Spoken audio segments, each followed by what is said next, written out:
नमस्कार। Social media पे ना एक दावा खूब वायरल हो रहा है कि बड़े बड़े अमीर लोग महंगी पेंटिंग्स का इस्तेमाल करके करोड़ों का टैक्स बचा लेते हैं।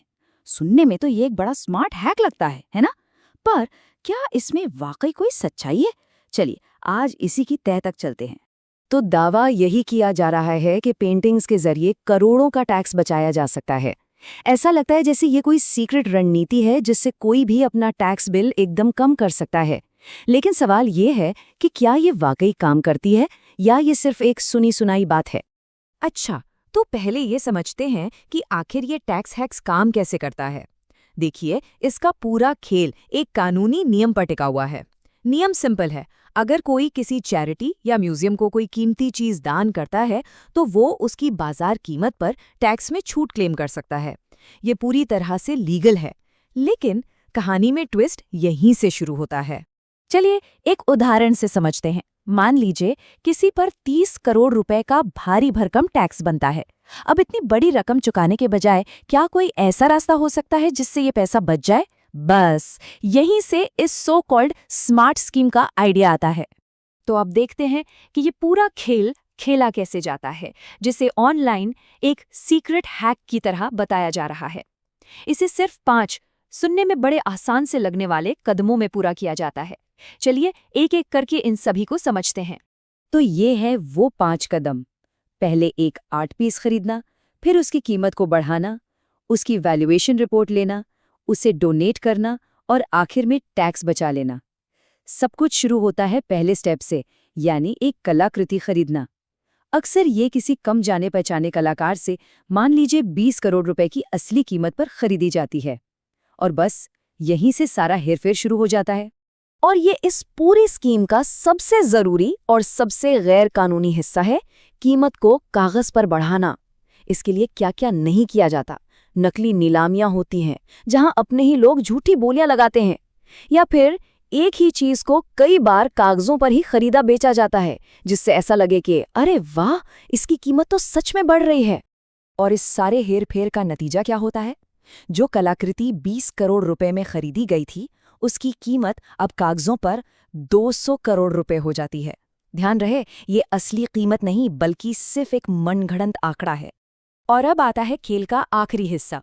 उस 200 करोड़ की बनावटी कीमत पर एक वैल्यूएशन रिपोर्ट तैयार करवाई जाती है, बढ़िया वाली। फिर उस पेंटिंग को एक म्यूजियम में डोनेट कर दिया जाता है।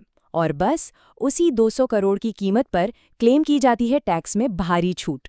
जरा हिसाब लगाइए, अगर 30% का भी टैक्स रेट हो तो इसका मतलब हुआ सीधे सीधे 60 करोड़ रुपए की टैक्स बचत। कमाल है ना? तो यही वो जादू है जिसकी बात सोशल मीडिया पर हो रही है। लेकिन हर जादू के पीछे एक राज होता है, और इस मामले में राज ये है कि ये स्कीम पूरी तरह से गैर कानूनी है और ये हमेशा फेल होती है।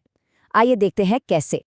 देखिए, इस पूरे धोखे की नींव सिर्फ एक झूठ पर टिकी है, और वो ये कि 200 करोड़ का ये दाम असली नहीं है। ये पूरी तरह से बनावटी है। असलियत में मार्केट में कोई भी खरीदार उस पेंटिंग के लिए इतने पैसे कभी नहीं देगा। इसको ना साफ शब्दों में समझ लेना चाहिए। ये कोई स्मार्ट टैक्स प्लानिंग या कोई चतुर वित्तीय रणनीति नहीं है। ये सीधे सीधे फ्रॉड है, धोखाधड़ी है और कीमत के साथ हेरफेर है। ये टैक्स प्लानिंग और टैक्स चोरी के बीच की लाइन को पार कर जाता है। और ये सोचना तो बिल्कुल गलत है कि इस तरह की धोखाधड़ी पकड़ी नहीं जाती। टैक्स डिपार्टमेंट के पास ऐसे मामलों को पकड़ने के पूरे इंतजाम हैं। पर सवाल ये है कि वे इस धोखे का पर्दाफाश करते कैसे हैं। जो टैक्स अधिकारी होते हैं उनकी जांच बहुत गहरी होती है। वो पता लगाते हैं कि उस कलाकार की पेंटिंग्स असल में मार्केट में कितने की बिकती हैं। वो वैल्यूएशन रिपोर्ट को चैलेंज करते हैं और पैसे के हर लेन देन की पूरी छानबीन करते हैं ताकि हर नकली बिक्री का पर्दाफाश हो सके। तो जब ये सारी धोखाधड़ी पकड़ी जाती है तो फिर होता क्या है? अंजाम बहुत बहुत गंभीर होता है। सबसे पहली चीज तो ये होती है कि जो 60 करोड़ रुपए की टैक्स बचत का सपना देखा गया था, वो दावा पूरी तरह से खारिज कर दिया जाता है। मतलब वो सारा पैसा जो बचाने की कोशिश हुई थी, अब सरकार को चुकाना ही पड़ेगा। लेकिन कहानी यहीं खत्म नहीं होती।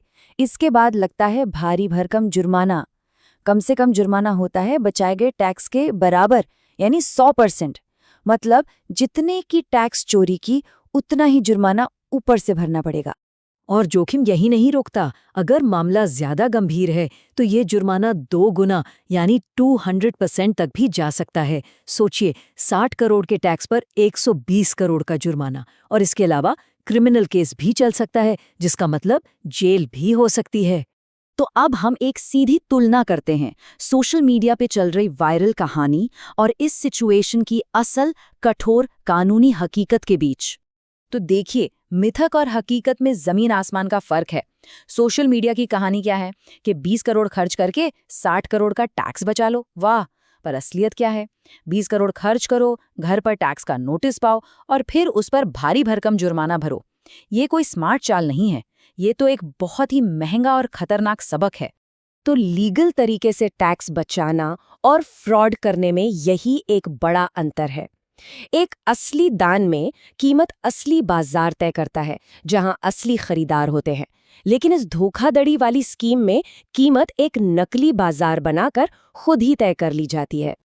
तो इस पूरी कहानी का निचोड़ बस एक लाइन में है, जिसे हमेशा याद रखना चाहिए।